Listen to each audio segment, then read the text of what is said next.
Feeling brave. So I noticed that the home perm tutorial was pretty dang popular.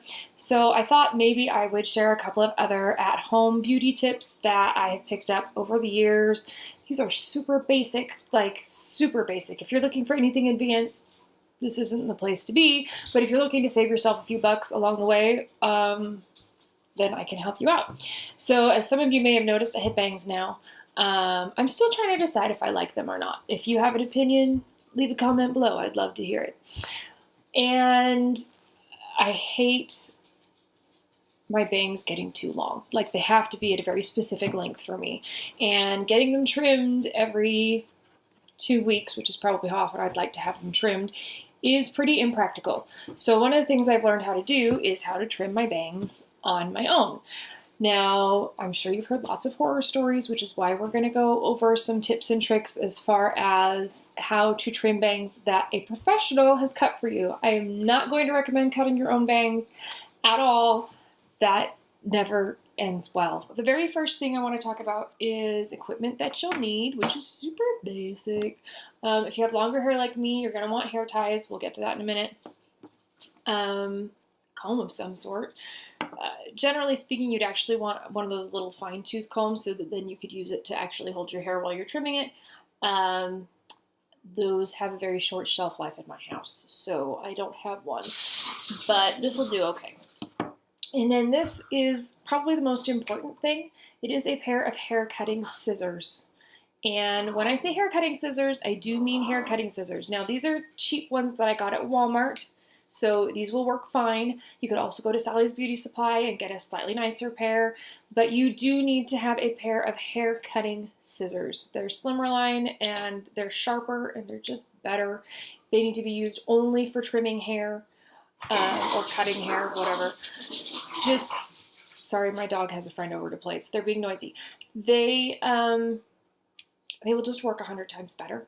They don't push your hair to the side and then end up cutting it in a weird jagged line like regular scissors will or like your fabric scissors will, because yes, I have done both. So just seriously, spend the $5 at Walmart for a cheap pair of cutting scissors, or Sally's Beauty, or I'm sure Target has them, whatever's closest. So please do not cheap out on this, or your bangs will not turn out very nice. All right. Step one, if you have longer hair like me, longish, I guess medium length. Anyway, if you have hair that can be pulled back, I recommend pulling it back. The reason for that is because if you have had your bangs professionally cut, like hopefully you have, then the professional has already dictated how much hair you should have in your bang and where it belongs and where it falls on your face and like what the sides are like and all that stuff. So by pulling your hair back, you're essentially making sure that you don't accidentally cut more bangs and that you don't accidentally miss bangs. So now that I've pulled it back, I can make sure that my bangs are all forward. I can see where the shape is of them. I am not going to try and add new shape. I am not adding new anything to this. I am just uniformly trimming off the very ends. So that is definitely step one. Make sure that you pull your hair back if it can be done. So step two is to make sure that your bangs are wet. Now, usually I just trim my bangs when I get, wow, I have flyaways everywhere.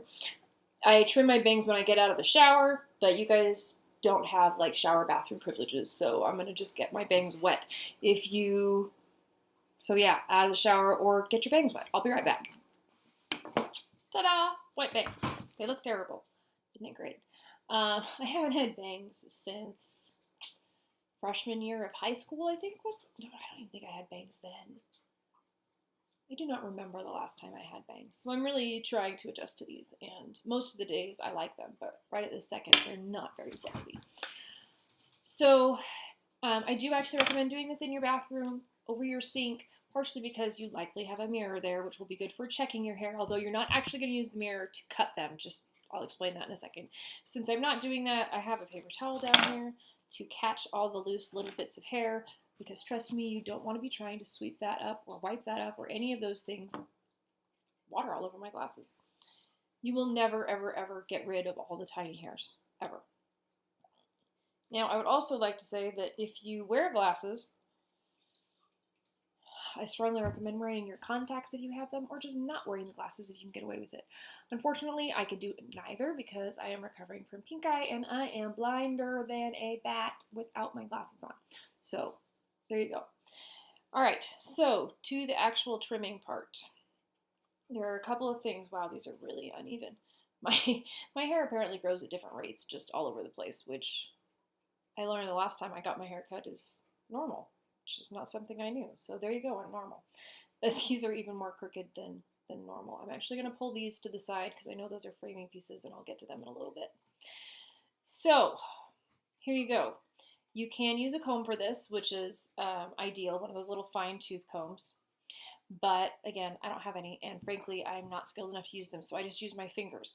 Here's the thing with using your fingers, and this is official beauty school hack that I got from my sister, the professional hairstylist.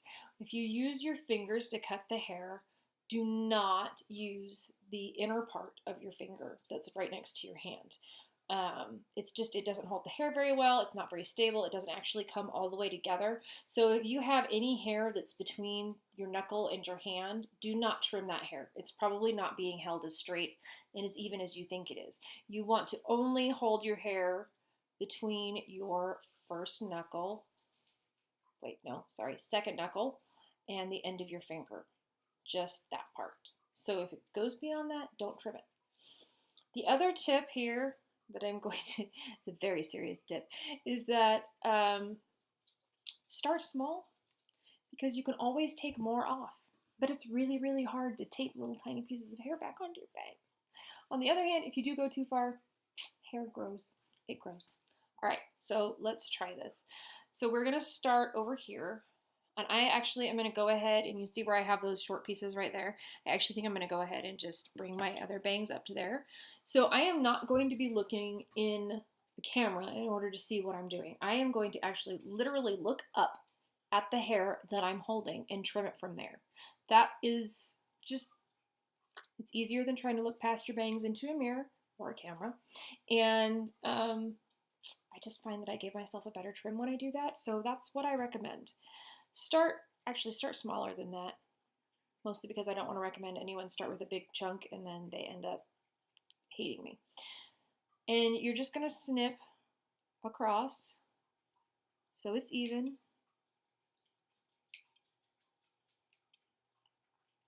Ta-da, there's my first trim. Now, to make sure it stays even all the way across, because, you know, some people I know will take their scissors and just all the way across. I've never seen anyone successfully pull that off, except for once, and lo and behold, it was a professional hairstylist. She wasn't doing it to herself, she was doing it to me. Yeah, so don't ever do that to yourself. And these aren't quite straight, so I'm gonna trim. And this is what I was saying, just start with a little bit, because then if you have to take a little bit more off, not a big deal. Now, so in order to avoid getting weird lengths across, I'm gonna take one that I just cut, and I'm going to grab the next section, and I am going to trim to the length of the section that I just cut. Ta-da! And that way I can make sure that my hair, my bang length, is matching all the way across my head. There's that framing piece again. It wants a trim really bad. So what I am doing right now is just a blunt cut. It's straight across. I'm not doing any texturing. I'm not doing anything fancy at all. So you can see now, and this is where we should probably get to the next tip that has to do with not trimming off too much at once, is that your hair, once it dries, will lift, because it won't weigh as much. It won't be weighed down by itself. So please make sure that you have your bangs a touch longer than you actually want them to look on your head, because they will shorten. So if I trim my bangs, I actually want my bangs to sit probably right there. But if I actually trim my bangs to that length, they would be up here by the time that they were done drying. Now you may have a different, like your hair may not lift as much as mine does when it gets dry. Mine gets really fluffy, especially here in the front. So I have to be, I'm super careful about that. You may not get as much lift as that, but again, it's a heck of a lot easier to let them get dry and say, oh, well, those are still a little bit long, get them wet and trim them again, than it is to look at your hair that you've cut off and be like, oh, go back on again, so don't do that. So now I've got these framing pieces over here, and I will show you real quick how I trim those. And you can see that there's a curve there already. Here's the hair that I just cut. I'm about to not follow my own advice, get that out of the way. And I'm going to pull it to the side here so that it's got that curve to it, and then I'm just going to follow the curve. The professional already put this curve there for me, so why would I try to redefine that? I wouldn't. I didn't go to school for that. That's not my thing. And then I'm going to go across again. See how I'm only trimming the hair that's between here and here. I have not touched any hairs that are over there. Mostly because this is just, also because that's just a flyaway that needs to grow out and get on with its life. Okay, and let's see, here's a nice trimmed hair. Da-da-da-da-da. Random musical number inserted here. This one grew a lot more.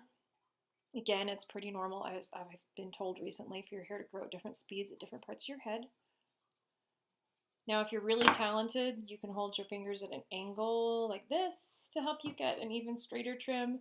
That doesn't usually work for me because I'm just not that skilled.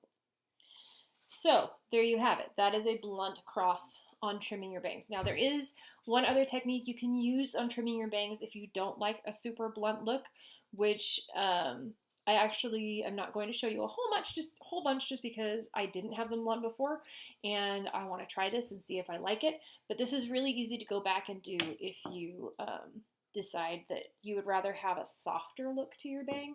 If you want a softer look, you can do this. So I just went straight across when I trimmed it. You can do this to trim off the initial length, or you can go back later and do this. So either way, it will give a softer look to your bang. And what you do is it's just point cutting. You use the tip of the scissors and you go in and you cut little bits off. And it would be a lot easier to see if I was actually trying to cut length off, but I'm trying not to because I like them the length they are right now. But that will give you a softer, more, I don't know, feminine, I guess, edge. The blunt edge is, I believe, more modern and edgy in fashion, according to Carolyn. And a fluffier edge, it just depends on your face and what you're looking for. But I tend to really like blunt lines, so that's why I'm trying that this time. And then, of course, at the end, you want to take your pieces and be like, okay, are these the same length? And I can't really see here. I'm going to get really close to you guys because I'm super blind. This is what you need the mirror for. I think I need to trim this side a little bit more because it does still look a little bit long. Take my pieces over. See, look what a good example I'm being to you guys. Yes? Do this correctly and don't be afraid to go back. You would rather go back than get it too short the first time. I totally don't say this from any experience whatsoever. No. Oh, okay, that's good. I like that. All right, so there is my bang cutting tutorial. There is hair here, but it's all contained on my paper towel. I will not show it to you because gross.